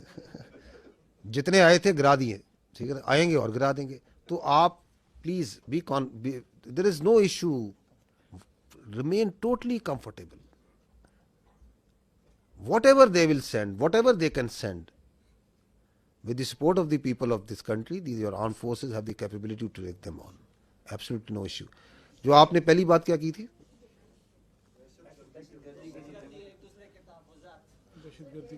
you see, we have to first this issue of the scourge of terrorism.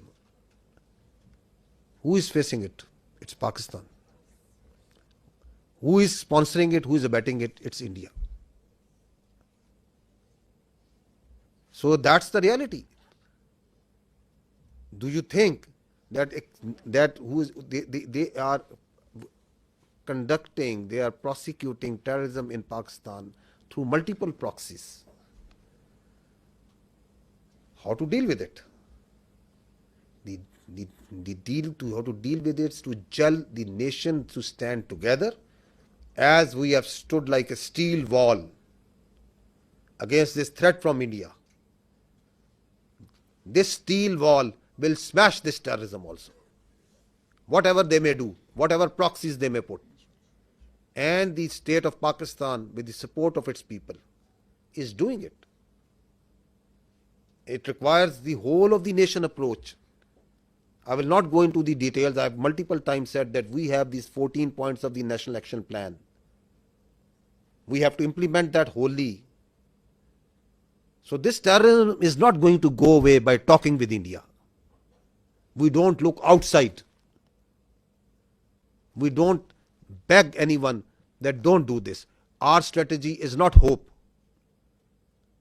We are a proud nation, and we will finish off this terrorism. There should be no doubt in it.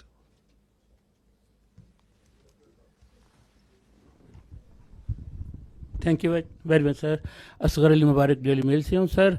جس طرح کا ایک پاکستان نے ماشاءاللہ مشرقی side پہ جو فتح یہ حاصل کی ہے, اور قوم کی میں نے دیکھا ہے کہ خوشیوں سے ان کی آنکھوں میں آنسو بھی, لیکن دل ان کا جو ہے آپ کی آرم فورسز کی وجہ سے بہت جو ہے وہ دعائیں دے رہا ہے. تو کیا ہم مغربی سائڈ پہ بھی اسی طریقے سے اس جو مومنٹم ہے اس کے ذریعے دہشت گردی کے اوپر قابو پا لیں گے, جس طرح بلوچستان کے اندر, جس طرح کے پی کے اندر ہم دیکھ رہے ہیں کہ مختلف ایریا کے اندر, تو ہم یہ سمجھ سکتے ہیں کہ یہ جو مشرقی سائڈ کے اوپر جو اتنی بڑی فتح یابی حاصل کی ہے, اس سے پاکستان کافی عرصے سے حالت جنگ میں ہے, تو اس کو بھی ہم اسی طرح جو ہے فتح یاب سے ہمکنار کریں گے.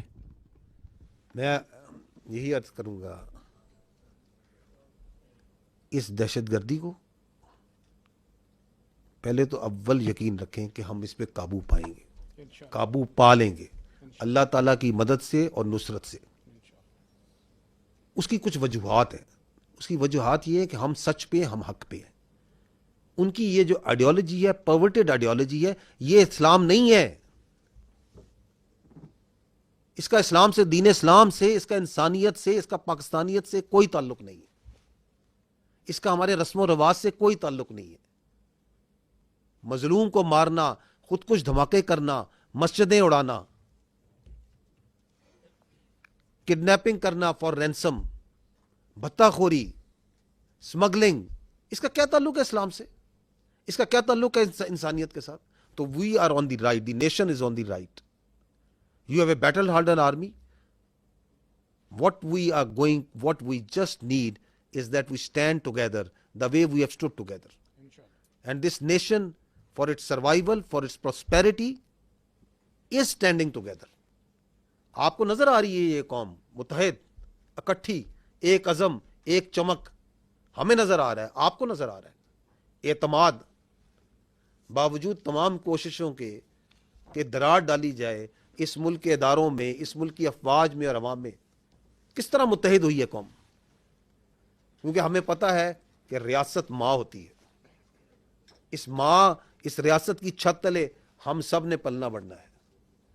کوئی تھوڑا کم پال لے گا, کوئی تھوڑا زیادہ پڑھ لیتا ہے, کوئی امیر ہو جاتا ہے, کوئی غریب ہوتا ہے, جس طرح خاندان میں بھی فرق ہوتے ہیں.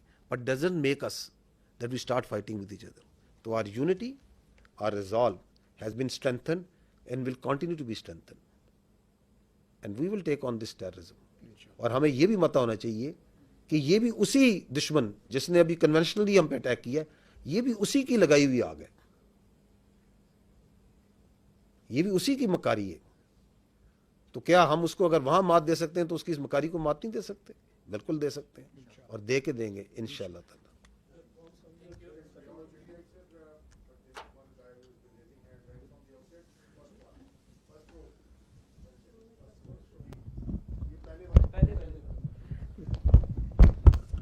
بشارت فاضل عباسی, دہلی جاب پاکستان سے.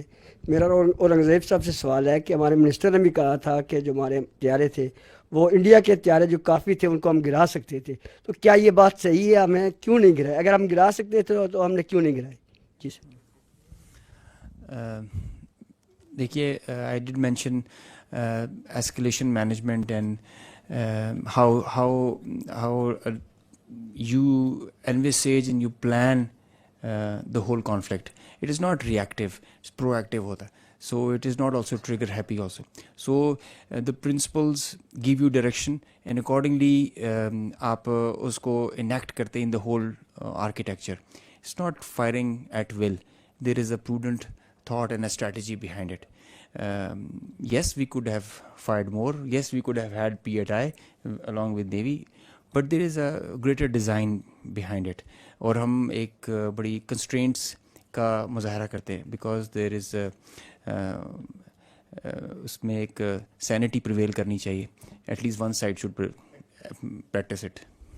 دیکھیں, میں اس میں دوبارہ یہ ایڈ کرنا چاہوں گا, میں نے 2 بار یہ پہلے کہا ہے, یہ دونوں نیوکلیئر طاقتیں ہیں, دونوں ممالک. ان کے درمیان جو جنگ ہے وہ ایک حماقت ہوگی. 3 ورڈ میں نے استعمال کیے, ایبسرڈ, انکنسیویبل, شیئر اسٹوپڈیٹی. اب اگر اس میں سے ایک پارٹی جون سی ہے وہ اپنے کسی وجوہات کی وجہ سے, کسی گھمنڈ کی وجہ سے, کوئی اپنی پولیٹیکل اس کی اپنی کوئی خواہشات ہیں جن کو اچیو کرنا چاہتا ہے, we don't want to get into there. If he is trying to carve out a space تو وہ آگ سے کھیل رہا ہے. اس میں میچور پارٹنر کون ہے؟ میچور پلیئر ہم ہیں. اور آپ نے اس پورے پروسیس میں دیکھا جو اس طرح اے وی ایم اورنگزیب نے کہا کہ ایسکیلیشن کو کنٹرول ہم کر رہے تھے. And the world knows it that how responsibly, how much with restrain. اگر آپ نے میری بات چیت سنی, ہم نے کہا we acted in a very deliberate, precise but restraint manner.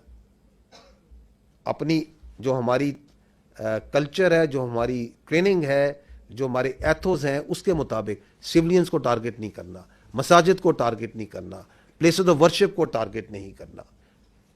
صرف اس کو ٹارگٹ کرنا ہے جو ہم پہ حملہ آور ہوا ہے. تو there is lot that is at play. You are not a trigger happy army. We are a peace loving nation. We want peace within and without. ہم صرف اگریشن کو جواب دیتے ہیں اور پھر ٹکا کے دیتے ہیں تاکہ کسی کی دوبارہ مجال نہ ہو ہماری طرف آنکھ اٹھانے کی. ہوگی تو پھر ہم آنکھ نکالیں گے. تھینک یو, بہت شکریہ بھائی.